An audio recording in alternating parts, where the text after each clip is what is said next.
गौर से सुनना, बड़ी अच्छी बात बता रहा हूँ। देखिए इस्लाम कैसा रास्ता निकालता है। अल्लाह के रसूल में तो बर्बाद हो गया। कहा क्या हुआ? कहा अल्लाह के नबी रोज़े की हालत में अपनी बीवी से हम बिस्तरी कर लिए।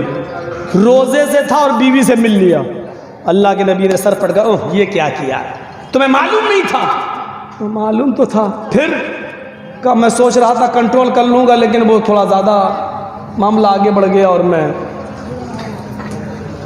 अल्लाह के नबी ने कहा कि चलो कफ़ारा अदा करो। हाँ हाँ कर देंगे कर देंगे। क्या है बताइए तो? अल्लाह के रसूल ने कहा एक गुलाम आज़ाद करो। क्या? एक गुलाम खरीदूं और फिर आज़ाद करूं?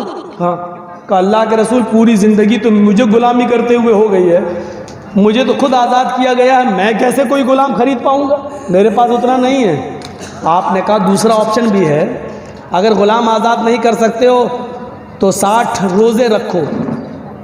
60 रोज़े मुसलसल पै दर पै 60 रोज़े कंटिन्यू लगातार। कहता कितने?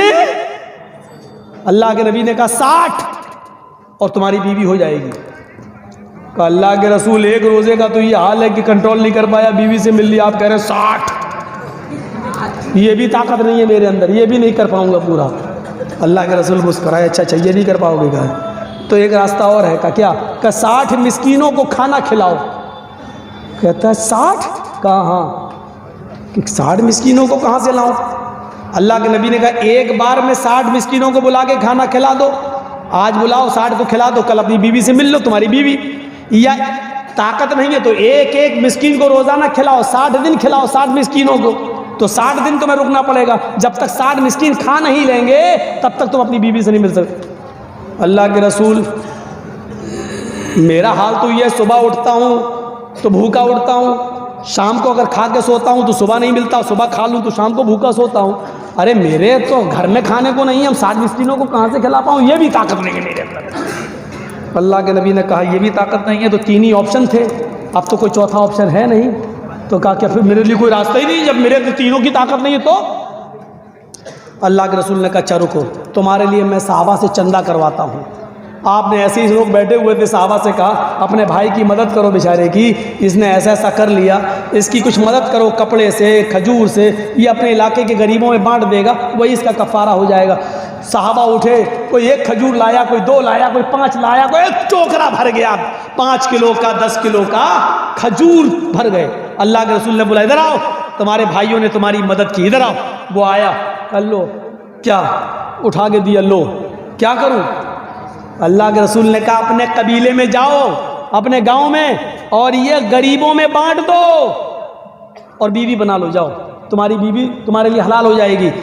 तुम्हारे भाइयों ने मदद की है, इस खजूर को अपने इलाके के गरीबों में दे दो।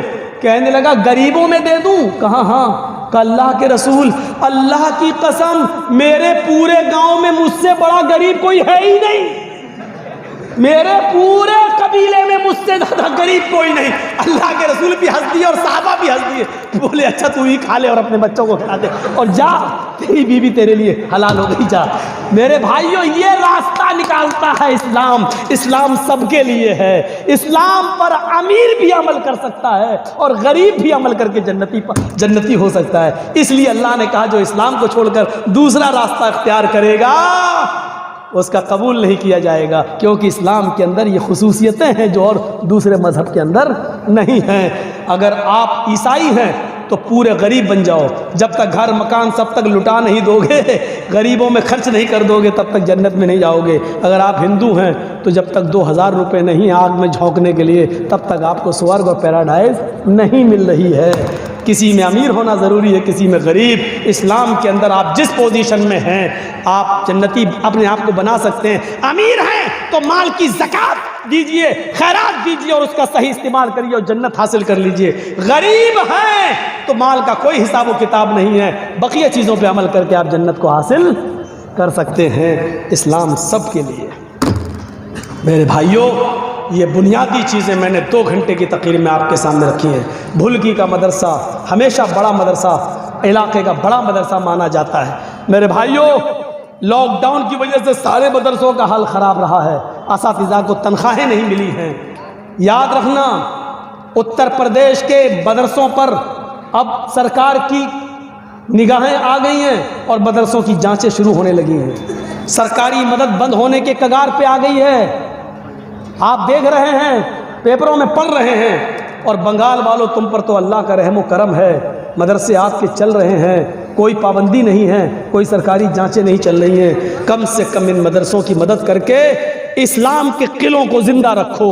और आपसे चलते चलते गुजारिश करके जा रहा हूँ, लॉकडाउन की वजह से मदरसों के हालात बहुत ख़राब हैं और कितने मदरसे तो बंद हो चुके हैं। कम से कम असातिज़ा को तनख्वाहें मिल जाएं, आप मदरसे का ताउन करते जाएं। और जो दे चुके हैं उनसे गुजारिश है, मज़ीद मेरे कहने पर भी कुछ दे दें। मुझे कल जाना है। और एक बात और कह दूं कि मेरे प्रोग्राम थे 22 तारीख से लेकर आज तक, ये जो है 28 फरवरी का, यहाँ तक प्रोग्राम थे।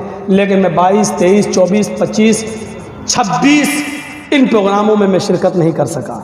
जिसमें 23 तारीख को जो गोवा गांव में प्रोग्राम था उसमें भी मैं नहीं आ सका, क्योंकि मुझे जल्दी जल्दी तारीखें मिलने लगी कोर्ट से। लॉकडाउन में कोर्ट का आदेश ये आया कि लॉकडाउन के बाद जो कोर्ट बंद रही 1 साल, उसके बाद जो खुल रही है तो उसकी पूर्ति की जा रही है। हर 2 दिन के बाद एक डेट मिल जाती थी। तो मैं उन डेटों में फंसा हुआ था, क्योंकि पहले मुझे अपने आप को सेव करना है, जलसे तो बहुत होते रहेंगे। इसलिए मैंने मोबाइल अपना बंद कर दिया था, क्योंकि टेंशन, कोर्ट का टेंशन था मेरे ऊपर। इसलिए मैं 22 से लेकर 26 तारीख तक के जलसों में मैं शिरकत नहीं कर सका। हम भी इंसान हैं, हमारे ऊपर भी परेशानी आती है। और 26 के बाद फिर डेट पड़ गई 2 मार्च।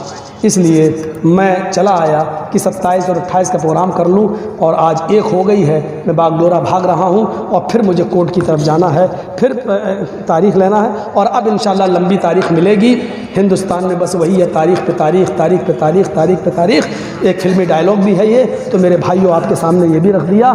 ये फिल्मी डायलॉग हो तो क्या हुआ, सच्चाई जहाँ से मिले ले लेना चाहिए। ये सच्चाई पर हकीकत मबनी है, न फैसला कर रहा है, न छोड़ रहा है, न सज़ा सुना रहा है। ये अजीब मसला है। बस आओ, एक ज़हनी तौर पर परेशान करने की एक आदत है जो हिंदुस्तानी कोर्टों में बनी हुई है। दुआ करो अल्लाह ताला मुझे इस मुसीबत से निकाले, नजात अता फरमाए। यही एक केस अब मेरे ऊपर रह गया है 54 केसों में से। दुआ करो अल्लाह मुझे इस केस से भी नजात अता फरमाए। अल्लाह ताला से दुआ है। और आपसे फिर गुजारिश करता हूँ कि मैं 5 मिनट बैठूँगा, 10 मिनट आप स्टेज पर भी ला के दे सकते हैं, चादर घूम रही है उस पर भी दे सकते हैं। बारे अल्लाह हम तमाम मुसलमानों पर रहम फरमा, हमारे मुल्क हिंदुस्तान में अमन व शांति पैदा फरमा दे। ऐ अल्लाह, बंगाल में चुनाव करीब है, ऐ अल्लाह उस सरकार को बंगाल के अंदर दोबारा चुनकर उस सरकार को चुन जो इस देश के लिए बेहतर हो।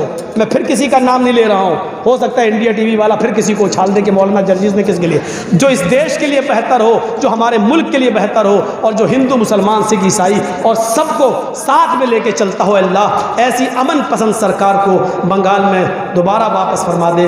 बार अल्लाह जब तक हमें ज़िंदा रख, इस्लाम पर ज़िंदा रखना, जब हमारा खात्मा हो तो ईमान पर हमारा खात्मा फरमाना। वमा अलैना इल्लल बलागुल मुबीन व आखिरु दअवाना अल्हम्दुलिल्लाहि रब्बिल आलमीन। अस्सलामु अलैकुम व रहमतुल्लाहि व बरकातुहू। अब लोग सेल्फी न लें।